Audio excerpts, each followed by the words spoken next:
Asian. Good evening, Malaysia. This is Kausalya reporting to you. Right here, as you can see, I'm in front of the PWTC. So now we are going to witness the most sensational dialogue on well-known trademarks in Malaysia. So what do you know actually about trademarks and these well-known trademarks? So let's get in and find out ourselves. Let's go. Good evening to all audience and members of the floor. So today we're gonna talk about the well-known trademarks. So trademark, the word trademark itself brings significant things in Malaysia, and today we are gonna talk about well-known trademarks. So there are many well-known trademarks in Malaysia such as Coca-Cola and McDonald's. So it is important to have some kind of distinction between these trademarks, and basically these trademarks are being given protection because the owner of these trademarks, well-known trademarks, are basically paying for what their logo or trademark is. So Miss Farah, what, from your point of view, what is the scope of protection of these well-known trademarks and its function itself? Okay, thank you for your question. So when it comes to the well-known trademarks, there is actually no specific definitions. So it is usually known as international marks that is known in each countries. And in Malaysia, we are the member of the Paris Convention and also the TRIPS Agreement. And Malaysia has amended its Trademark Act in 1976 to integrate with the international frameworks and to protect well-known marks in 2001. So basically there is few scope of protection under the well-known trademarks. It falls under the section 14, para 1, clause D and E.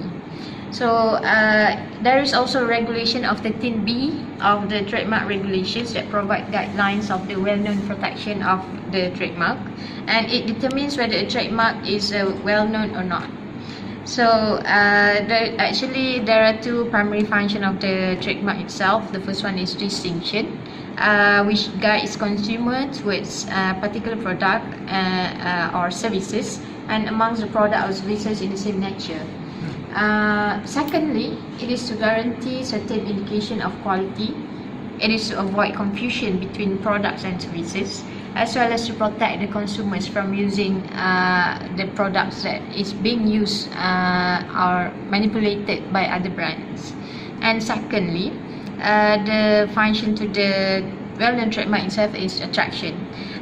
You can see that it falls under the image of success, quality, luxury, and also the economic value of the owner itself. And last but not least, it is need for protection against many things. For example, the use of trademark on other goods. I think that's all. Alright, thank you for your depth explanation. Alright, so Miss Fatin Najwa, in your opinion, what the proprietor of this well-known trademarks can do? Maybe if their trademarks are being violated or something like that. So okay, thank you, Aiman. Okay, the Amendment Act does not provide for any regime of registration of the well-known mark. Moreover, the existing trademark regime does not provide the registration of the defensive trademark, which to some extent provide a similar level of protection. So the purpose of registration is to enable the proprietor of the well-known invented mark to defend the reputation of the mark against someone who trade or the reputation by using it on a good which the proprietor has no connection. So it also allows the proprietor to take infringement action against such unauthorized issue. So to obtain a defensive registration, the applicant must establish the mark that consists of invented word, then the mark has an established reputation for a certain good for which it is already registered. So the use of the mark on the other goods is likely to cause consumer to think wrongly that it indicate a trade connection with the proprietor of the well-known mark. So an application for a defensive registration must be accompanied by a statement of a case setting out the full particular of the fact on which the applicant rely in support of his application, which is verified by a statutory declaration. So we can see in the section B, protection of the well-known trademark in Trademark Act 1976, which is in the para 1, it stated that the proprietor of a trademark which is entitled to the protection under the Paris Convention or the trade agreement as a well-known trademark is entitled to restrain by injunction the use in Malaysia in the course of trade and without the proprietor consent, or the trademark which or the essential part of which is identical with or nearly resemble the proprietor mark in respect of the some good or service where the use is likely to deceive or cause confusion. Sorry. Okay, thank you. That's all. Alright. So, I think it is clear enough for us to understand what well-known trademark is actually.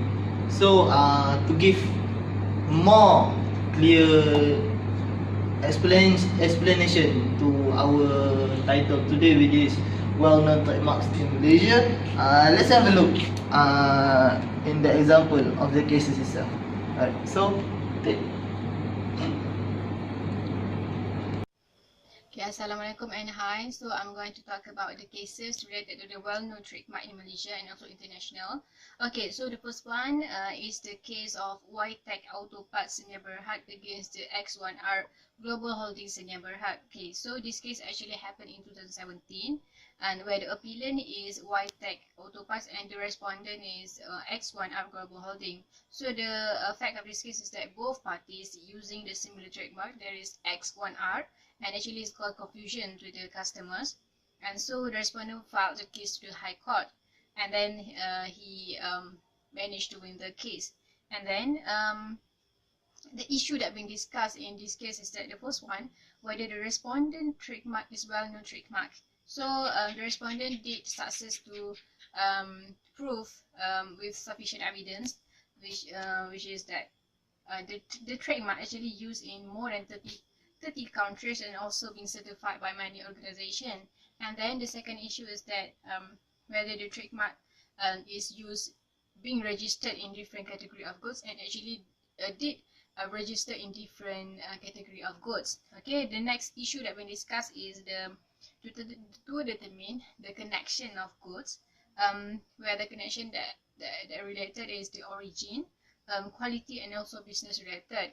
And it is proof that the use of well-known trademark by the appellant actually affect the reputation and business of the respondent and cause confusion to the customers. Okay, and then the last one is an issue of damages experienced by the respondent. So actually the respondent did suffer a huge loss in sales and also damage the reputation. So the case actually won by the respondent because the respondent trademark of X1R is a well-known trademark in Malaysia, and thus the appellant actually infringed and misused the well-known trademark of the respondent. Okay, that's it for the case for in Malaysia. Okay, the next one is the case well-known trademark that happened in international, which is Deere and Company against the John Deere agricultural machinery that happened in 2016 in China. Okay, so both company actually used the similar trademark, which is Deere. The term Deere used in both goods, and actually the John Deere claimed to be subsidiary of this Deere company, the original company owned the John and Deere trademark. So the John Deere infringed the well-known trademark of Deere and Company. So the case actually won by the Deere and Company, as the company provides sufficient evidence to prove that the Deere actually a well-known trademark, and their reputation also damaged, experience a huge loss in business because of this misuse and infringement by the John Deere agricultural machinery. Okay, so that's all from me. Thank you. So with the video just now, I think we are all set for this well-known trademarks in Malaysia. So I guess we can wrap this up. So thank you for coming this evening and have a good day everybody. This marks the end of dialogue on the well-known trademarks in Malaysia. So from the discussion just now, we have heard about the scope of protection, we have heard about the right of proprietorship. So this traditionally nature of trademark law in Malaysia, from the dialogue just now, it needs further amendments, and it would be interesting to perceive the MIPO and the codes to apply this new scene in the coming years to come. So that's about it. A very good evening. Have a good day. Thank you. Hariku harus dipenuhi dengan kehadiranmu, sayangku. Pikiranku hanya dipenuhi dengan senyumanmu. Alangkah indah jika dirimu sendiri